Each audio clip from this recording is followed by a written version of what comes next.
Hello and welcome to episode 12 of We Apologise for what you're about to hear. It is a conversational podcast with two best friends talking absolute nonsense. My name's Dani. And I am Adele. So how are you doing, bud? How are things going? I'm okay. It's been a bit of a chaotic, tiring, exhausting week. I mean, I'm going to say, we're in May. We're recording this in May. And looking outside right now, Rain. Could easily be October. It could easily be October or November.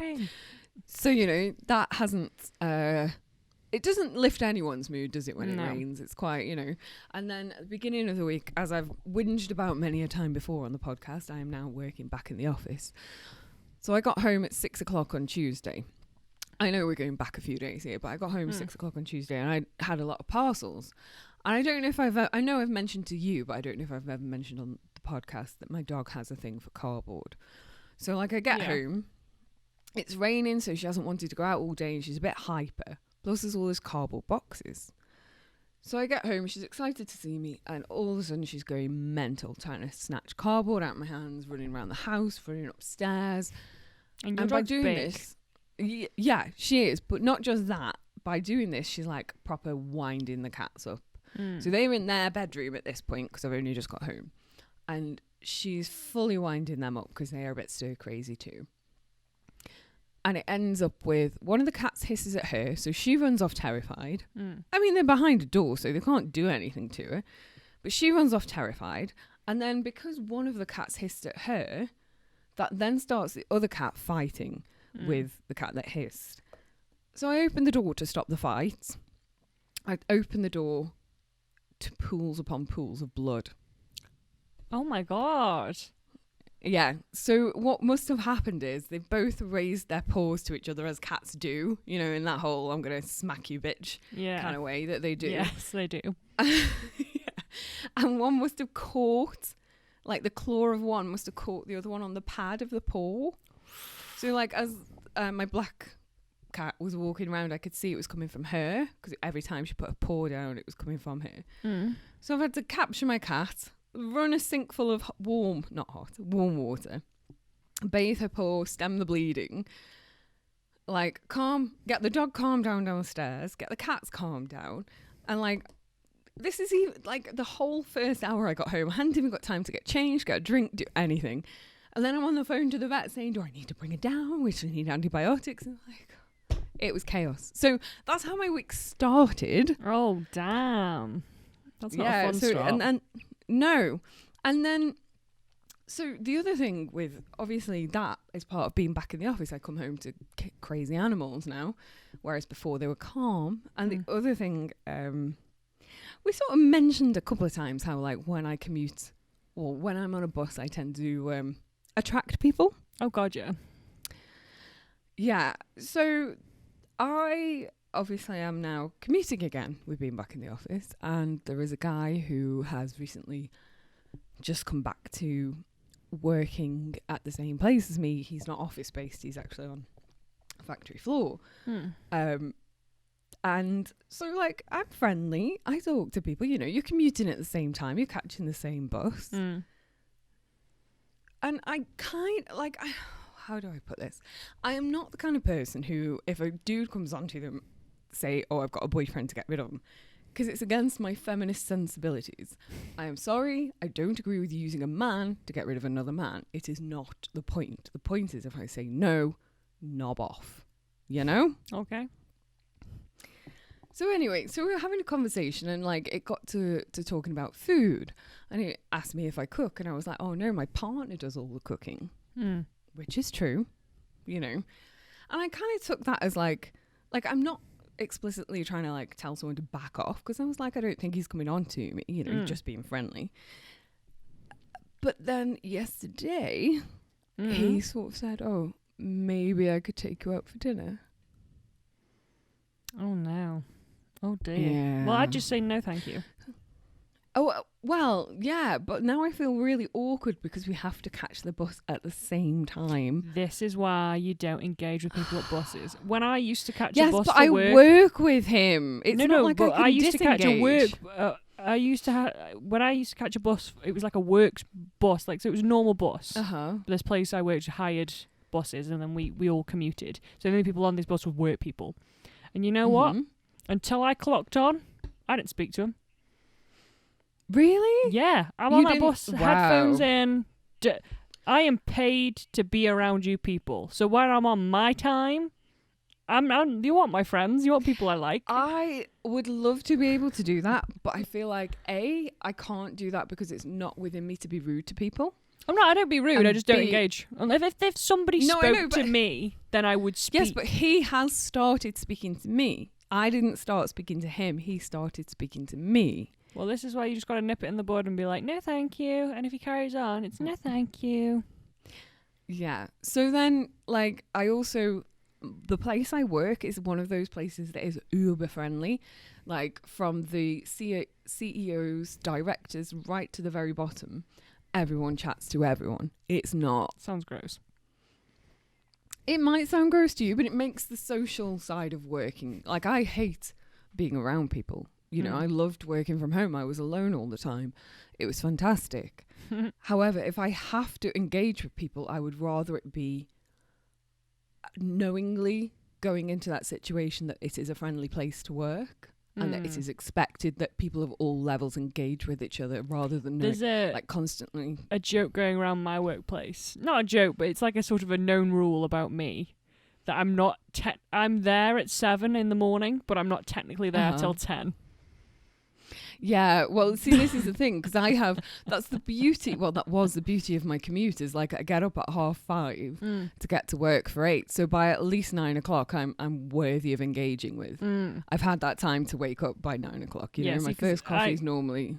I get up at sort of 5:30 anyway, just because I'm a bit slow in the morning, so I do start at 7, but so I'll drive to work, be there normally 10-15 minutes early to sit and have some toast and some of my tea, but it's always too hot to drink the whole thing before I start work, and I still am not ready to engage by 10 o'clock. Once I've had my second break where I get to drink my full tea and have some more breakfast, I have 2 loads of breakfast when I work, I'm greedy, then I can engage with people. And it's a little joke, one of the women was like, I'm not being thingy, you're not thinking until 10. I'm like, I know, I'm not, I'm not offended.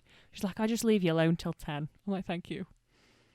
It's the only time. I'm very much like that at home. If I'm at home, it takes me so much longer to wake up. But I think for me, it's that mental thing of, okay, once I've got into the office and I've made my first coffee, because I normally have like a few sips of the coffee as I'm on my work, because we've got a one-way system between the canteen to get back around to where, and I work like right round the Wrekin to get back from the canteen. So once I've made my way back from the canteen, I've normally had a few sips of coffee. I've got my music playing, even though it's not allowed technically anymore, but it's still playing because I don't follow rules. So by that point, I can normally say more than do more than grunt at people. By 10 o'clock, I could engage in a conversation. That's like, and my old boss, I talk about him a lot, I know, but my old boss kind of would gather that he wouldn't get much sense out of me before at least 9. It's not, not a time to engage for something if you want actual facts. Yeah, I think that's probably like where I start. There's no you get there, you get in, and you've got to start washing, dressing people. And there's no sort of, like, if I could sit and if I could make a cup of tea and drink it, a full cup of tea before work, then I might be more ready. I was going to say, your job is very much like you're thrust into the action, whereas I'm sort of at a desk and don't start work until I've at least drank my first coffee, which is normally around 9:30. So, the first hour and a half I do. No, that's not true all the time. Sometimes it's only half an hour. But yeah, for me to actually be able, and also the other thing, this is like, I know we've gone completely off topic, but I don't know about you, but until my brain is ready to fully engage, I also have like 0 volume control. So I can either be really loud or really quiet, and I will not know what happens until it's out of my mouth. No, see, my whole thing is I am very quiet for like the first, I'm like, lack of enunciation as well.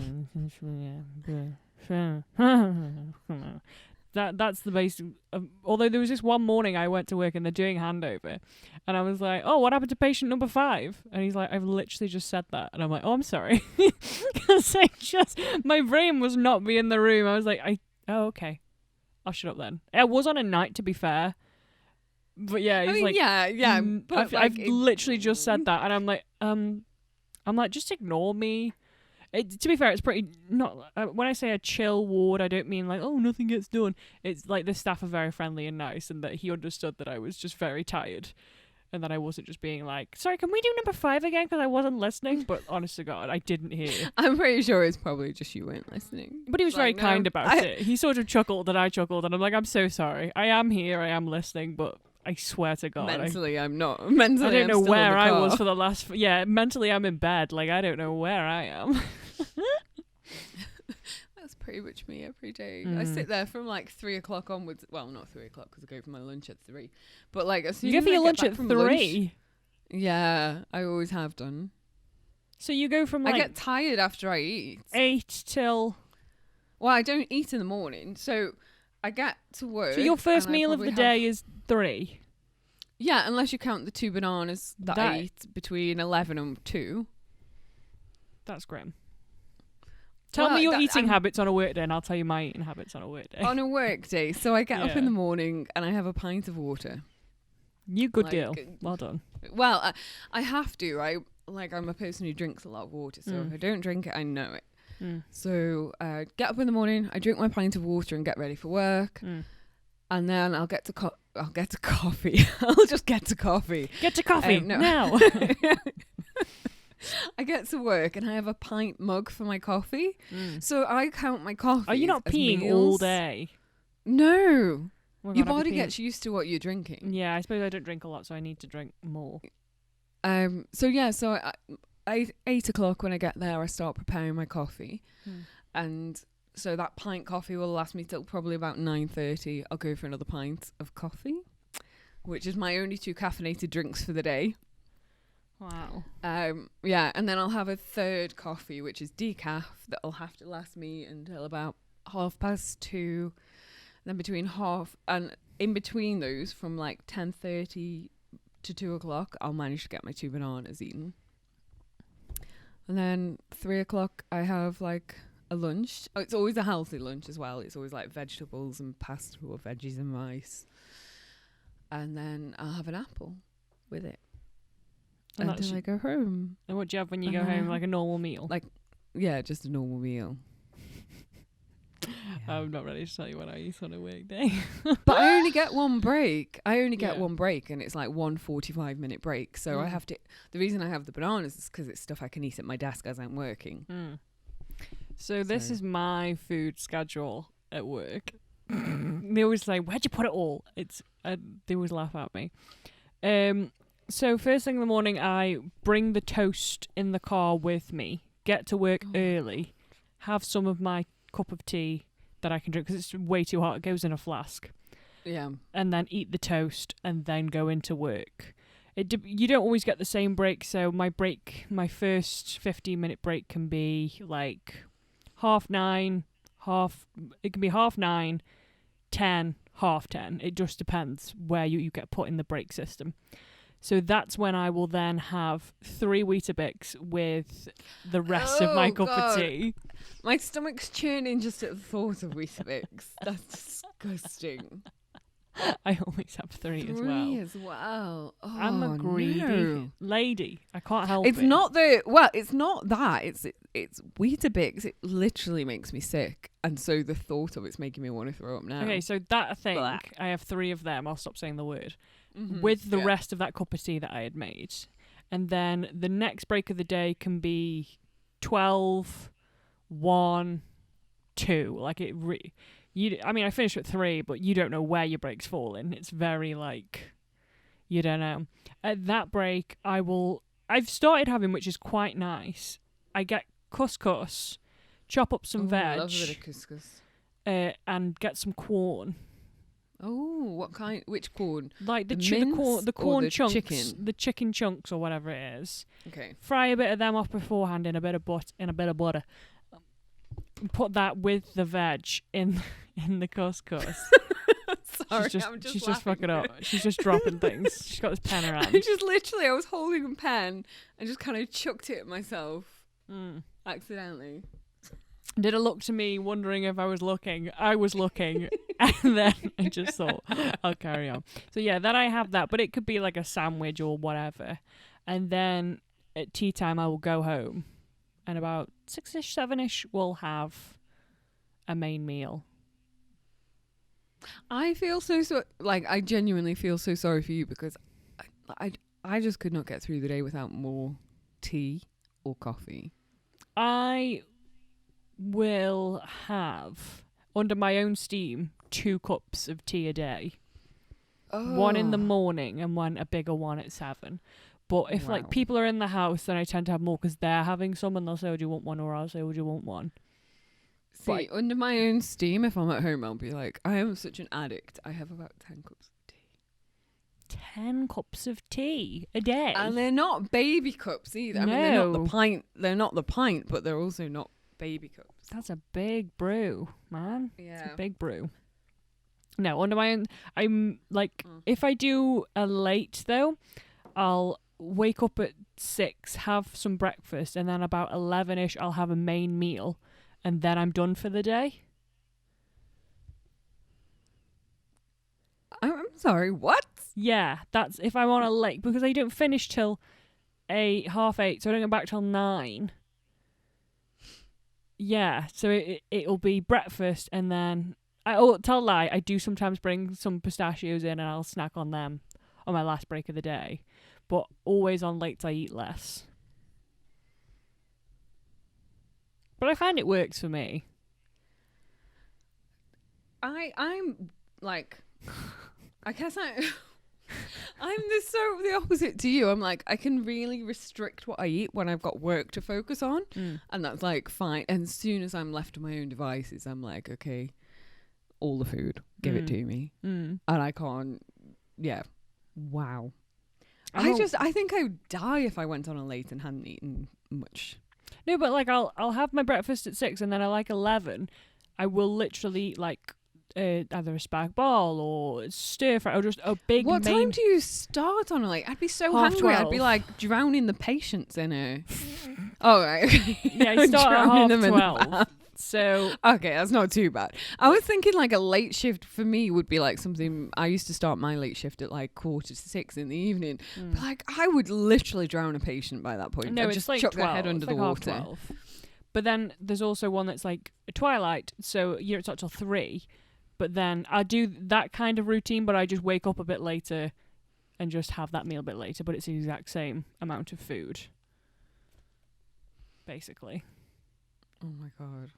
I would be, if anybody's interested, tell me your eating habits below. I don't know why we're so good about eating so much. Are we hungry? Are we hungry? Like, I don't know. No, see, I'm not because I'm not at work today. So, like, I'm kind of, my routine's a little bit thrown because I'm not at work today. But yeah, I'm tired is what I am. I woke up at 4:00 this morning and it was fucking freezing. Again, like I say, it's like, I feel like we're having second autumn instead of spring, Definitely. It's got to be a thing, hasn't it? Second autumn. That's what I'm having right now. Sounds like a really good name for a book. Second Autumn by Adele. But do you know what though? I can imagine it being one of those like, oh, I'm going to sound such a dick now. I don't want to offend I know, but I don't want to offend anyone that reads this kind of book. But those kind of like Nora. Is it Nora Roberts? Maybe I'm confusing Nora Ephron and someone else Roberts. Maybe it's Nora, but like middle-aged lady books. Chick-lit. No, chick-lit isn't middle-aged. It's like for younger people. Well, not for you. It's for anyone of any age, but there's like a certain like the romancy books, bit old world setting. Yes. Normally like World War 1 or 2. There's always a woman looking wistfully on the cover. Yes, exactly. Those kind of books. Those. And I think, let me see. Let me just do this thing where I put my glasses on and look over and see if there's some books that I can. Wow. She's never looked like a bigger boomer in her whole life. Hey, well, I don't give a shit because, hey, I don't want to wait till you're oh no, you don't work on computers, do you? But if you were my age and like got to my age after working, oh, my eyes are shot already. Years, I can't see anything. Well then, and I'm not willing to ruin my eyes with contact lenses because my eyes are super sensitive, so I don't give a shit. And I'm also reading something from 22 foot away, so still, you know. Yeah, so my mum has some books from like those kind of authors like Katie Flynn and people like that. Yeah, those people. So yeah, that's what Second Autumn sounds like. Someone who's sort of like a middle-aged romance where she's had a husband who died or something and suddenly meets the new man of her dreams. See, I love is like chiclet, by the way, but I like funny chiclet. Point of view that I'm going to take now. But with books, I will always... There's always like... Everyone's got a section of books that they avoid, like the plague. My section is anything romance. I'm so far out that I just don't want to be near it. No, but I won't read romance books, but there's like a caveat to that. So, say if I'm reading a fantasy book and romance is in it, I like that. But just the romance section, I will not read. Especially if it's contemporary, I'm out. So, oh no. See, I love contemporary romance because it's funny a lot of the time. There's so many. Yeah, but even if you don't read them, you can't say that you hate them because you don't. My whole problem with them is within stories, you have to build conflict, don't you? That's like the whole reason that we read it, because the conflict and the resolution and whatever. So in like a fantasy or something or a thriller, the conflict is this person dies, something happens here, you know, this thing gets stolen. But when it's a romance, the only conflict you can build is between the two characters within the romance. So it's always like they're getting really close, they like each other, and then one of them overhears the other one saying something about somebody completely different and says, oh my god, he's so weird, and then the guy thinks she's talking about him, and then they argue for about 2 chapters because they have a misunderstanding that could have just been solved if one of them just spoke to the other one. And it's like, oh. Yeah, I don't think they're all like that. Not all like that, but just the ones I've read, I'm like, I'm so done. Get it away from me. And also, that's kind of partially how life actually works. I think this is the thing. Most relationships go either sour or dating is complex because at some point, okay, so it's not going to be that exact thing of overhearing some person talk about someone else and mistake it for yourself. But there's always that thing of you're always second guessing what the other person, not always, but the majority of the time, especially in your 20s, you're second guessing what the other person is thinking of you constantly. And I guess that's how a lot of romantic relationships begin, is with that second guessing, which is why the romance... But I think as well with the romance within genre, romance is so popular. I think with romance, though, people that read romance books, I wouldn't begrudge anybody reading a like if you hear me going, well, I read romance, but why are you slagging them off? It's just, it's not for me. But I always think if you're reading anything, even if it's 50 Shades of Grey, if you're reading anything, I'm like, well done, read stuff, because I think it's important to read. I don't care what you're reading as long as you're reading. Whatever you enjoy, read that. Like, I'm not bothered. I'm not one of these purists. See, I will read near enough anything. And I think the only section... What sections do I have? I avoid, like, coffee table books, because they're not really reading. They're just pictures. And I would say that's... But there's got to be a genre that you just go like, oh, God, I'm not going near that. No, because if someone recommends it as a good book, even like I've just mocked middle-aged women's fiction... But even so, if someone recommends it to me, I'm like, oh, okay. Yeah, but okay, no recommendations. You walk into a bookshop. Where do you not go? Like, where do you head first? I would head first into contemporary fiction of all genres. I love fiction. I love contemporary fiction. Where we live, there used to be a huge independent bookstore that had multiple rooms. It still saddens me because it was my favorite place on the planet. And I would always go in through the children's section first, and then into the middle room, which was things like books on architecture, educational books, travel writing, all that kind of stuff. Anything non-fiction was in the middle. And then in the final room was all the fiction and autobiographies. So I guess for me, autobiographies are not something I would necessarily choose. That's a good point. Me neither. I've never gone. I've read some though, and I've devoured them.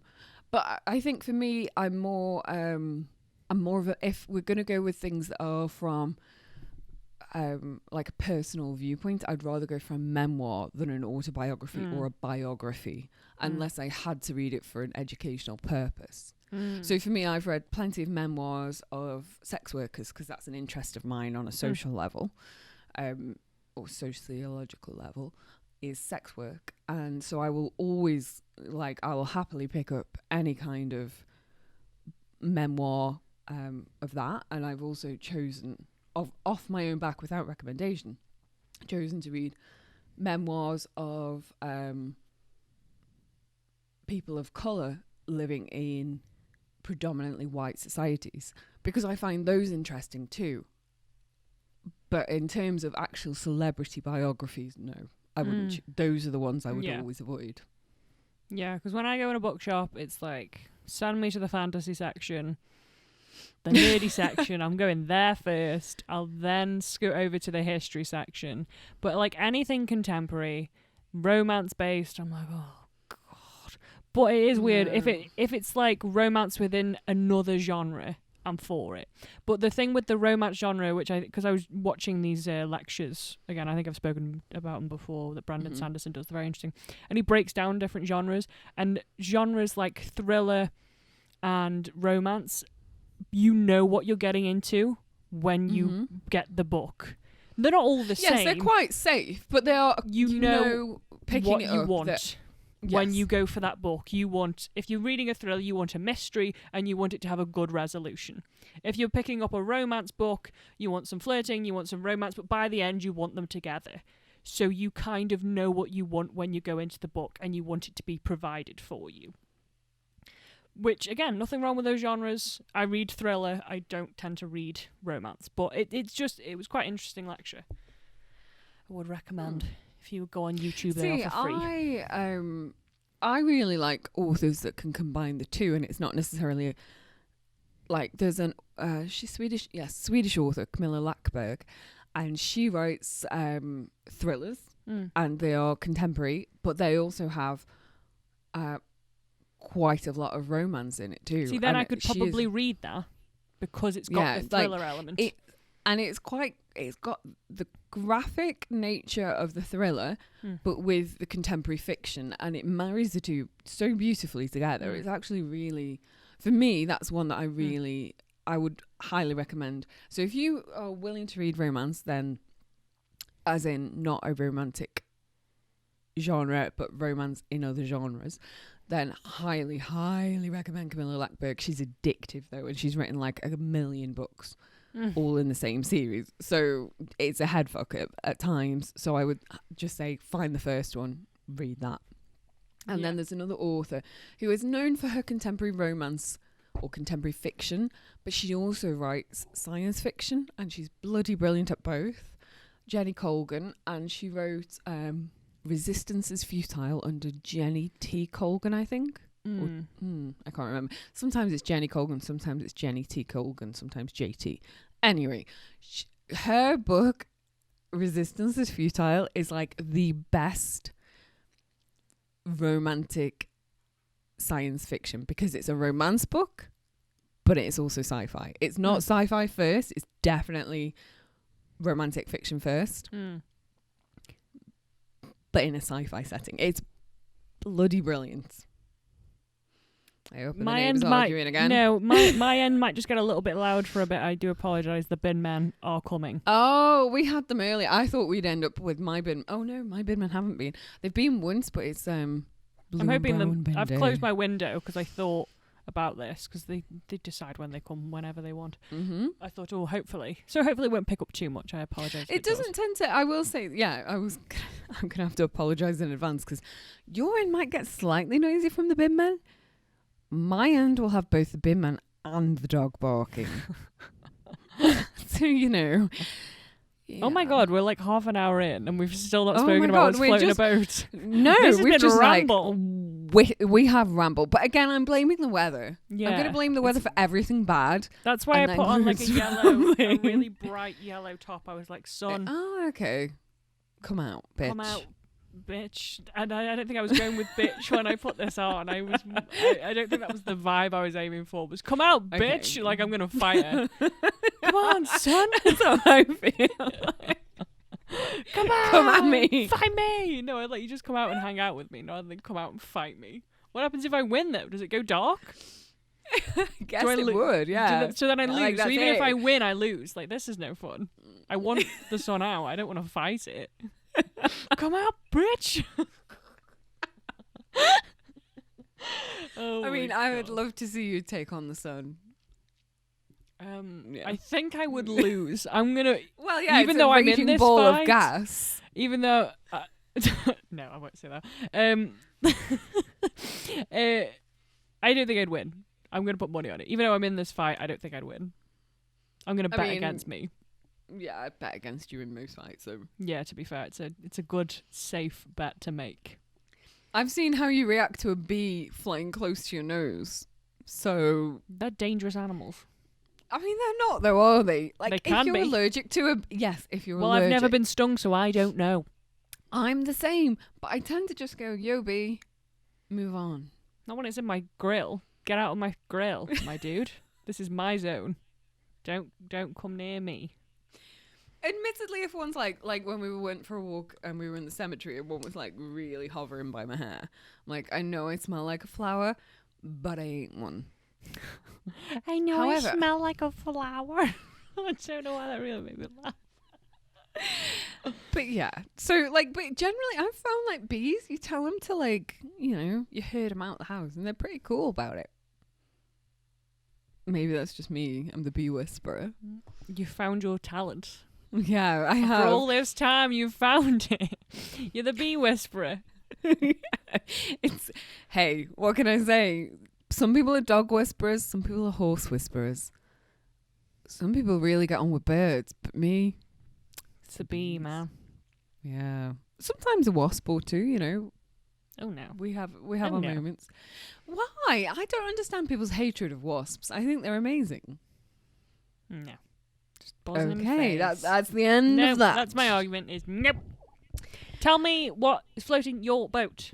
Well, I have two things You this week. always have two. You're so No, greedy. I don't. I had one last week, and it was You're so Pappy, and you greedy. went all because And then you did bold something. Bold What? title. Bold. bold. Oh, the bold type. No, I said I wished it could be the bold type, but Pappy had overtaken it.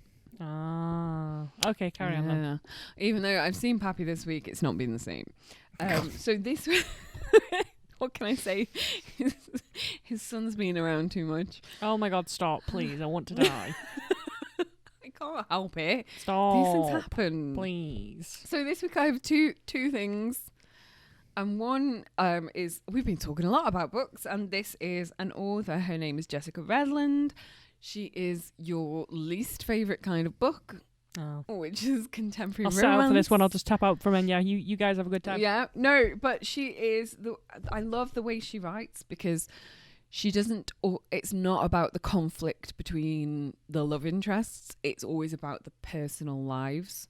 And she writes really, really three-dimensional characters who have difficult pasts or difficult presents, and she just writes their journey so beautifully. The only thing I would say is with her, I kind of wish her books were longer, because once you get in there, you really want to stay there.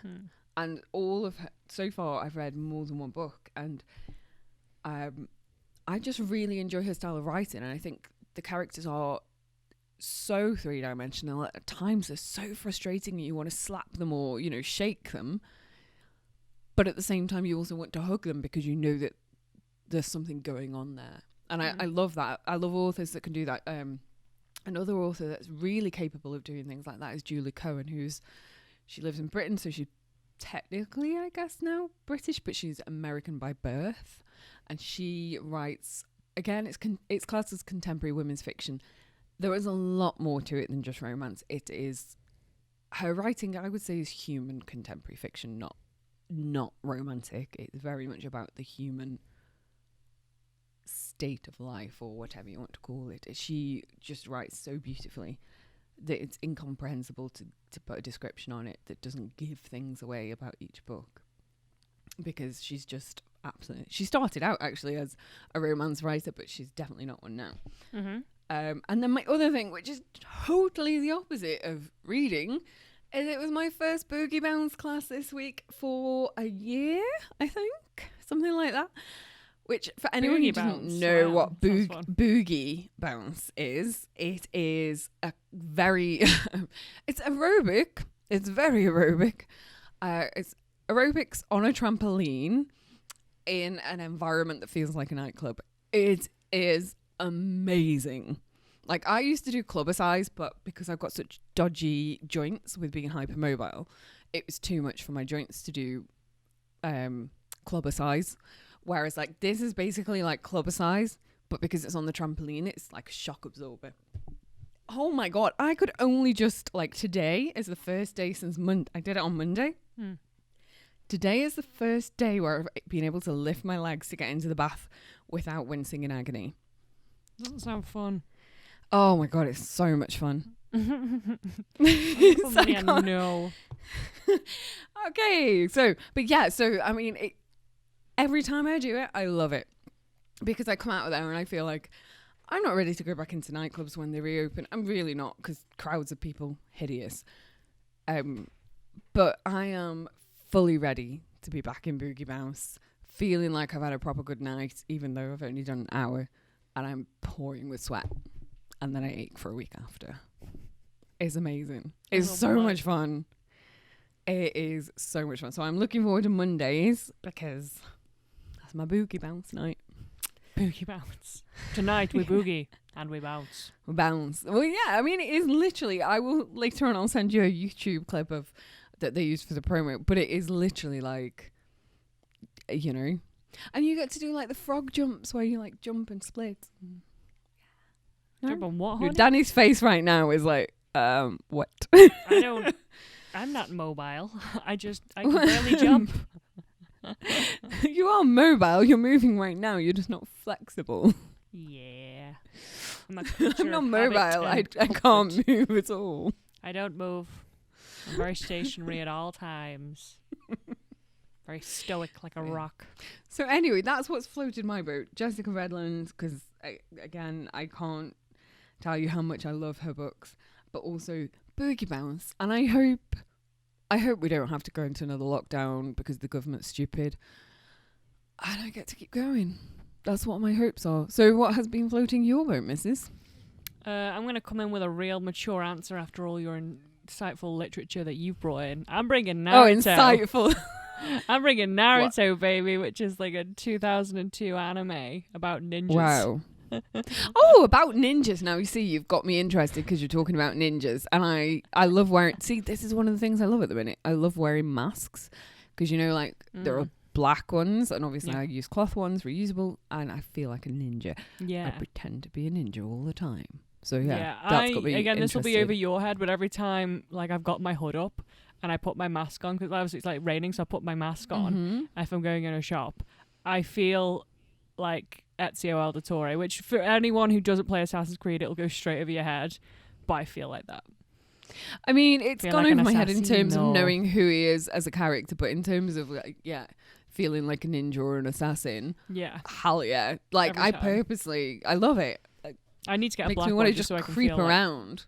Like, cool. Oh, I see. Yeah, go get yourself some black ones, because it makes you feel like a proper ninja. Yeah, I'm going to get one. Because the one I've got now is like a Christmas one, but it's just... Oh, that takes away from it, Dani. Enough of a Christmas design where you can get away with it when it isn't Christmas, if that makes sense. Okay, but I'm pretty sure that would give the game away if you were trying to be like an assassin and you I can't wear it when I'm an assassin. When that day comes, or I become a ninja. I won't be able to wear it then. I think you might have to switch out then. But I'm trying to think like what I can tell you without spoiling too much. Just think like the world is sort of split into these like villages So you've got like the fire village, the water village, lightning village, wind village, earth village. Well, like groups, and then they have these villages where, because not everyone's so a like ninja. elements. Kind of, but like, so for example, the fire people. Oh god, it's so complicated to explain. So like the wind people, like their village, because not every village can do it. They've got like these select group of people that can do it. Their village is like sand. That's what they do. The village hidden in the sand. So they control sand, even though that's not wind, but it's like that's what they control. The village in the mist, hidden village in the mist controls like water and mist and all that jazz. And then the fire one obviously is fire stuff. But everyone's got this like different, oh god, this is so complicated, different jitsus. So like one of the guys can do this thing where it's called shadow clone jitsu, and he can just multiply himself. But there's every sort of character that comes in kind of has their own little special thing. So there's always like different powers. So you think, oh, that's really impressive, you can multiply yourself loads. But then another dude turns up and he has this ability to, like, his eyes can see everything, all your gifts and talents, I'll call them, just to keep it simple, and mimic them without having to train in them. So then you're like, oh, well, I can mimic myself, and then he just whoop, copies you. So you're like, oh, what do I do now? But then there's other powers that... And it just all gets really complicated but fun. It's hard to explain. It's hard to... It's so complicated. It sounds a bit sort of like elemental magic crossed with Rogue from X-Men, basically. And... Yeah, and they've got to like the first 2 episodes, I was like, I hate this. This is not for me. Like, it's too... Why did you watch the third one? Because I was like, everyone always talks about Naruto. When you like watch anime, everyone always banging on about, and there's like a meme of this dude getting choked, and I want to know the context of the meme. It's like, oh, I'll give it, like, I always think because it was like 57 episodes of the series. So it's like, if I give it like a decent chunk of time, so like 10 I feel is a fair shot, and then 20 minutes, so you know. So I would not, I think for me 2 is a fair shot. I'm like, okay, by the second episode, if I'm not into this shit, I ain't But staying. everyone always bangs on about how good it is, and like the first 2 I'm like, I do not feel this you know, this is not for me. But then they like get into ninja school, they meet their like sensei, who is one of the coolest dudes I've seen for ages. She's not even listening to me, she's stroking a dog now. She's gone. I can't, my dog's come up to me asking for food, and I'm like, she stinks again. Dani and I bathed her, like, oh my god, was it 3 weeks ago? Damn, we bathed her. And she now stinks again and is also covered in crap again, aren't you? Yeah, for anyone that understands my references, I love Takashi Sensei. He's my favourite boy. Who else is my favourite? Hinata, she's my favourite. Hinata, I forget how you say her name. Hinata, I'm going to go with. Hinata, one of them. She's my favourite. Takashi Sensei's my favourite. Yeah. Sorry, my dog is yeah, like really... I wish I could give you the visuals right now, but my dog is like virtually on the microphone. Yeah. Because she's This decided... is not your podcast, Rubles. Yeah, she's decided it is her podcast and she will get attention from people even if they're not in the room. We'll have to post this episode with a picture of Ruby. Yeah. She's left me now, so I'm back in the room. She's back here. I'm back here. I am. But yeah, for anyone that doesn't know what I'm talking about, I'm going to stop speaking because it's so complicated that the people that do know what I'm talking about are going to get annoyed that I don't say it in enough detail, and the people that don't know what I'm talking about are going to be like, stop talking. So I'll stop. But then I think it's... If you like ninjas, if you like cool abilities, if you like fights that are just amazing and make you... I didn't think I'd cry at a fight scene, but I cried at about 5 fight scenes. They're so emotional. Wow. Oh my god. Okay. Like, there was a in the first arc, the bad guy dies. And honest to God, it was so heartbreaking. Is it a bit like when Snape dies, though? Because that's heartbreaking. No, because, like, he is paid to kill one of, like, the characters in the first arc. Mm-hmm. But then his boss comes and tries to kill the bridge builder who he's been paid to kill and kill him because he thinks he's not doing the job quick enough. And he's got this assistant with him, and his arms have all like the ligaments and shit in his arms have been cut, so he can't use his arms, and he like gets his blade in his mouth. Is brutal. Gets his blade in his mouth and just like kills him and shoves him off this bridge, and then his companion who he had is dead on the floor and he can't walk, and he says to the dude, like the sensei that was one of the reasons he died, like who did this to his arm, he was like, can you just carry me to there so I can die next to him? Oh my god. It was just because like he rescued him as a child. I mean, he trained him to be a bad person, and he acted like he never cared, but he really did care, and it's just the fucking hardest thing. And he's like, can I just die next to him, please? And you're like, okay. Oh my god. It's for something when I first watched a few episodes, I'm like, this is so like mid-tier. But it just gets like deeper and deeper, and like the characters just develop, and you think this is so brutal. Oh god, I can't even speak about some of the things because like it'll make me cry again. But just that bit where he's like, "Can you please take me to die there?" And he takes him and lets him die next to his friend, and it was just See, this is something I will say I find about not just Japanese films, but Asian films, Southeast Asian films, is that tends to be like a theme in thrillers and things like that, is that the bad guy, whether they're good or bad, I mean, the bad guy will always have goodness within them, and they show that. It's never just the trope of like the old trope of Hollywood of this guy is just a bad dude doing bad things. Yeah, everyone it's seems always to like get their fair nuanced share of context of why they act like this. Yes, which I always love.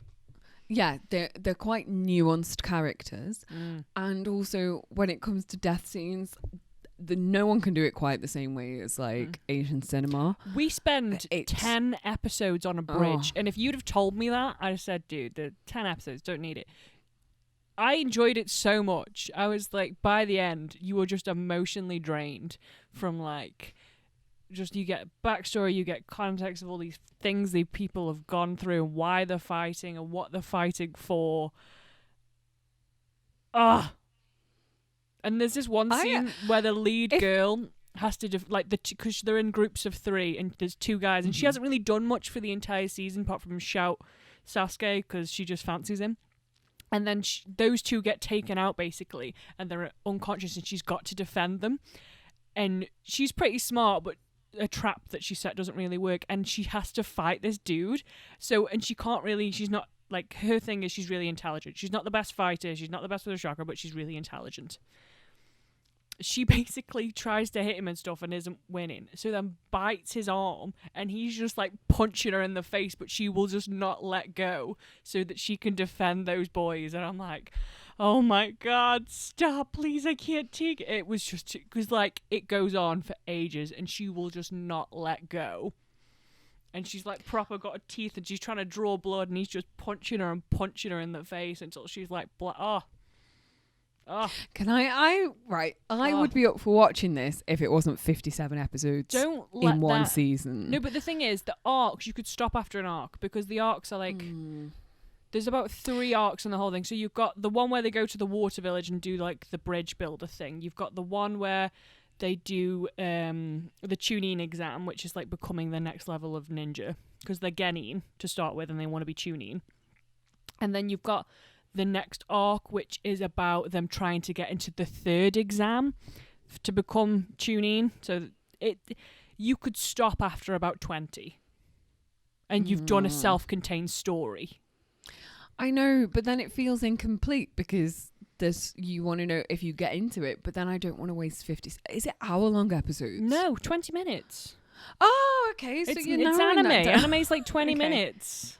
Okay, this isn't like normal yeah, normal like Western telly is like 45 minutes. No, they're like 20 minutes, and some episodes like you can skip the first 5 minutes because it's a recap of the last episode. So it really does. It's not. Is this on Netflix then? No, but you can watch it on Crunchyroll for free if you don't mind adverts. I am gonna just put it out there that every time I try and get on Crunchyroll, it just has loads of porn pop-ups. I think that's associated with what you're Googling. I don't want I don't want to out you, bro, because I never get that. Really? Or I could lend you my login and you could watch it there if I'm feeling generous.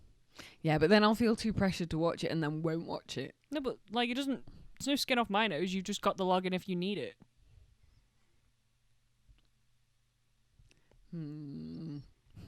Watch it, don't watch we'll it. See.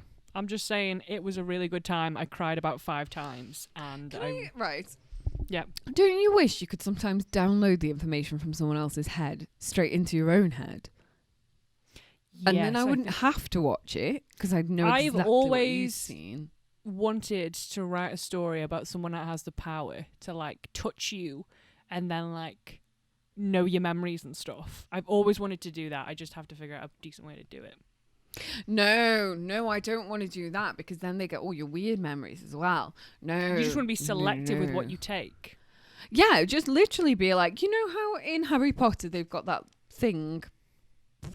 I'm doing the motions right now, but I can't doing motions, but I can't send you the remember the actual what are you trying to thing say? where they pull shit out your brain. They pull like a specific memory out your brain. Oh god, I've got too much Philip Pullman stories. Man, what? Yeah. But anyway, I've got the word alethiometer in my head because that is from the Golden Compass. Not, yeah. What is it but called? It's not that. Oh my god, if S Club could hear us now, she'd be so mad. Oh, I know. She'd be screaming. Oh, it's not. Why? The word alethiometer just will not leave my head. And also, I think anyone in the world, because most people have read Harry Potter many times, would probably be screaming at us now. And we both should know this because we read it like legitimately. I've read it. I've seen it. The bit where he gets the wand and he puts it in the fucking bowl. that thing. I want to be able to do that thing. That's basically it. I just want to be able to do that thing because then you only basically download the information you want. You're not like downloading loads of other shit and taking up loads of bandwidth. You know. Like to bandwidth, like your head's a computer. Oh my god, I can't go in your memories. There's too much bandwidth. No, but our brains only have so much capacity. It'll probably really come to piss me off. Oh, it's gonna bug me so much. But then I know the minute we end this podcast, I'll be like making a coffee. We're just gonna scream it at each other. It's gonna be there in my brain. Fuck man. But anyway, so yeah, I think we've both kind of lost. We've lost the will. We've lost our mind. Our head's gone. I can only think of the word alethiometer, and I know that's wrong. And it's a good word, though. Alethiometer's a nice word. Because it's the Golden Compass from His Dark Materials, because I'm reading that at the minute. Yeah, I know. And I just cannot get that word out of my head. I read 4 pages. I know this. Excuse me, I read 4 fucking pages. I know what you're talking about. Thank you. I've got about 2 hours left. I might finish it today, I'm hoping. I'm going to put it on while I make food for tomorrow. I am not going to do that. No? No, I've got plans. I've got actual social plans today, which is sad. Oh, look it's at not you sad. With your social friends. I know. I don't. Yeah, I know, right? But I hate being sociable. And I literally have to force myself to go out and socialise with people. B, it's miserable weather. And C, it's actually a sad event because it's my friend Satu, who you also know. She's leaving. She's moving back to Finland forever. Forever and ever. And never coming back to Britain. You'll never see her again. I'm joking, sorry. No matter what you do. Yeah, you are going to see Satu, so we do need to I'm going to see Satu. I'm going to have some sad lunch and some sad drinks. Well, no, not alcoholic drinks, but sad drinks. Boo. And just be really sad all afternoon because it's the last time I'm seeing her. You'll never see her again. No matter what you... I'm so sorry. I can't... That song won't leave my head now. Alethiometer won't leave, and that song won't leave. It's fine, because I'm probably going to put that on later and dance around, and force Satu to dance around to that. You know what I danced to the other day? It just came on my... we will end this pod. I'll just leave it with this little side note. I had like a shuffle on of songs, just Spotify random. I thought you meant that was your dance. You had like a shuffle on and you were just shuffling around. But you know what came on, and I went... Dude, I fucking love this tune, and if it ever comes on when I'm out, I'm just for it. Living La Vida Loca, I was like, fuck man, this is such a good time. It's so good. Wow. I am the queen of cheese. You say now that if it comes on when you're out, but you will not. I doubt you'll dance to that when we Put go a glass of wine in me duck, I'll go. Bam! Put me on the dance floor. Get out of my way, sir. You say this, but you did not touch the dance floor once at Amy's engagement party. Was La Vida Loca on? No. Put La Wham Vida play? Oh, okay. I am holding you to this. And the skin's the color of my gun. Do where you out? Living the Vida Loca. Okay. She's like doing a full-on Ricky Martin over there. It's me. It's Ricky. I'm back. Is he dead? I don't know. We'll No. He's a parent now. He's got a child or two. Oh. So he's just living the vida La Family life. Loca. I think he and his husband. Yeah. Anyway. Yes. Okay. I'm going to apologise for Dani's moment. Yeah, and I'm going to apologise for my entire demeanour today. Oh. Just that. The whole demeanour. That's it. I'm going now. We apologise. Bye. Bye. Bye.